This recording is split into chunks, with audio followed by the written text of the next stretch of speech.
pinch and a punch, spring is sprung, birth of a new season. American forces today withdraw from Iraq. President George Bush, who was a galah but a dangerous one, lied when he said there were weapons of mass destruction. Saddam Hussein, who is said to have had them, was found without them in a cellar. He was hanged at America's Camp Justice, insulted by his executioners even as he stood on the trapdoor.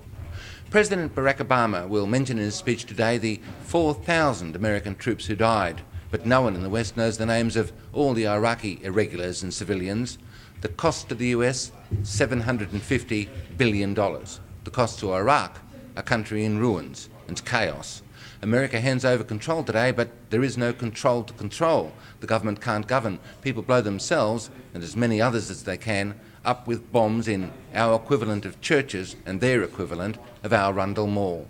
Whatever the final election outcome in Canberra, where Treasury is today briefing the independents, at least we can say that John Howard, who took us into the war based on the same lies, is now out of the lodge. What have we learnt after this winter of discontent? 300,000 Americans at a Restoring Honour rally in Washington this week, the new and dangerous Republican right. They say Barack Obama is a racist, as they themselves played to religious and racial prejudices and calling on the restoration of God to the centre of American life. Sarah Palin, who is as dangerous as Bush, got huge applause when she spoke, but the man who organised the rally is broadcaster Glenn Beck. His blend of inflammatory demagoguery, dripping hate and false hope has made him one of the most loved presenters on, you guessed it, Fox TV, which supported the American war 7 years ago and supports it still.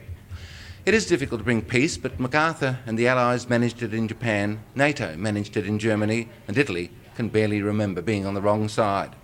But on the first day of spring, it's sad to say, there's not much evidence of renewal in today's United States.